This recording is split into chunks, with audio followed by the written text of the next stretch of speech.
Olá pessoal, aqui é o professor Andrei e hoje vamos começar nossa 12ª aula do curso de Cálculo 1, onde falaremos rapidamente sobre o Teorema do Valor Médio. Então, bora lá para a aula. Então é isso. Vamos falar sobre o Teorema do Valor Médio. Esse é um teorema fundamental para vários resultados de cálculo diferencial integral que veremos a seguir. Então, o que diz esse teorema?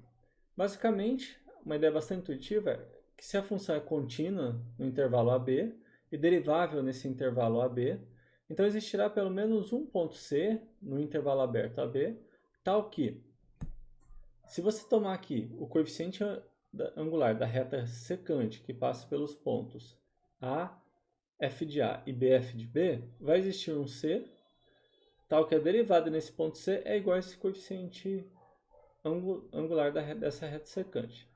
Note que o que está dizendo é que existe algum ponto do gráfico, né, do intervalo AB, onde a reta tangente ao gráfico da função f nesse ponto C é igual ao coeficiente angular da reta secante que passa pelos pontos AF de A e BF de B. Né?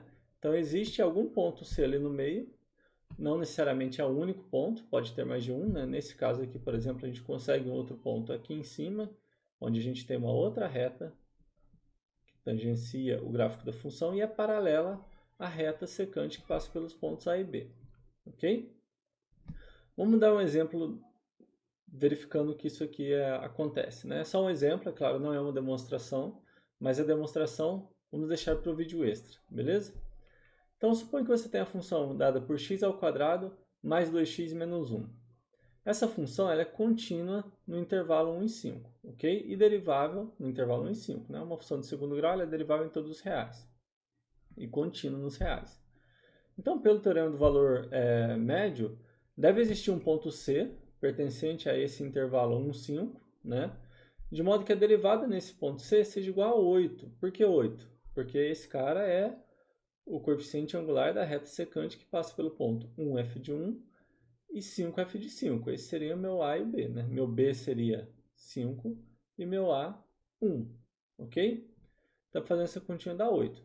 De fato, observe o seguinte. Se você derivar essa função, x ao quadrado mais 2x menos 1, né, quem que seria a derivada dela num ponto x qualquer? Derivada num ponto x é dado por 2x mais 2. Ok? Então, num ponto C qualquer, é dado por 2C mais 2.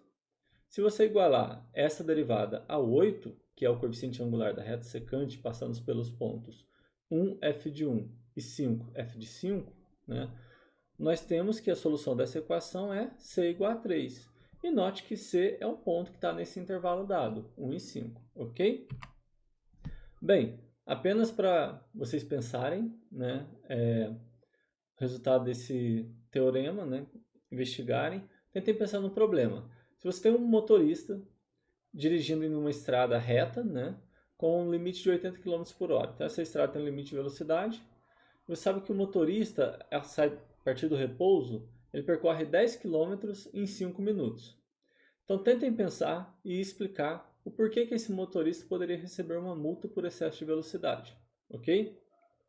Note que se você pensa em velocidade, né, se aqui na minha f é minha função posição, né, esse cara aqui, ele é a velocidade média, né, de uma partícula que está se deslocando em linha reta, a velocidade média entre os instantes A e B, ok?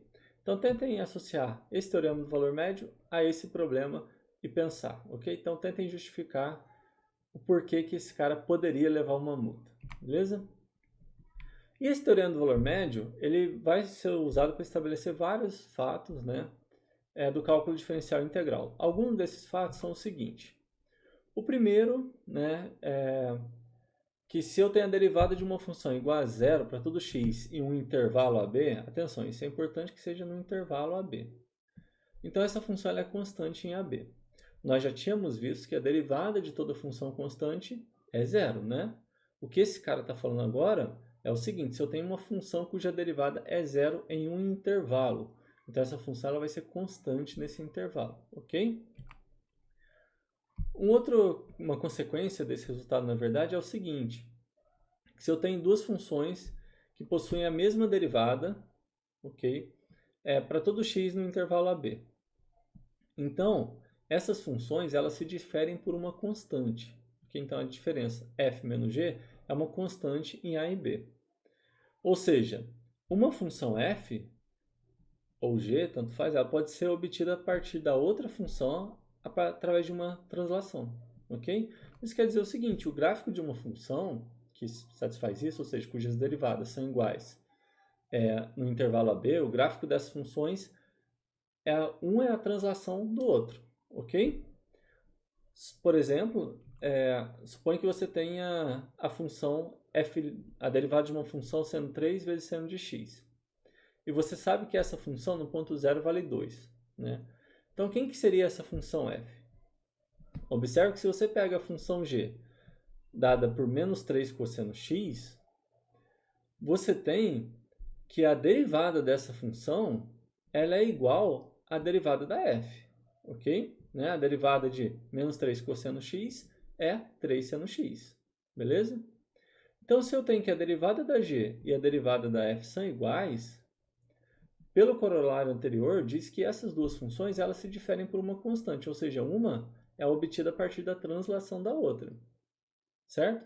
Então, quer dizer que a minha função f ela vai ser dada pela função g mais uma constante. Que g no ponto x mais uma constante. Como a gente sabe que essa função f no ponto 2, no ponto 0 vale 2, né? Então, se eu substituo aqui o x por 0, né? Cosseno de 0 vale 1, então aqui vai ficar menos 3 mais k. Como esse cara tem que ser igual a 2, eu sei que o k deve ser 5. Assim, a função que satisfaz a seguinte condição, a derivada dela é dada por 3 seno x, e essa função no ponto 0 vale 2, é a função menos 3 cosseno x mais 5. Ok? Então, basicamente, essa é uma ideia geral do teorema do valor médio, tá? Algumas consequências que serão muito importantes para próximos resultados, que nós veremos daqui para frente. Esse é um vídeo só de apresentação do teorema do valor médio. Agora nós vamos partir para algumas aplicações que são consequências desse teorema, tá? Então, bora para o próximo vídeo, que na próxima aula a gente vai fazer vários exemplos onde a gente usa uma consequência do teorema do valor médio para a construção de gráficos de funções. Começar a entender como que a derivada pode determinar o comportamento de uma função quanto ao crescimento e decrescimento. Então, bora para a próxima aula.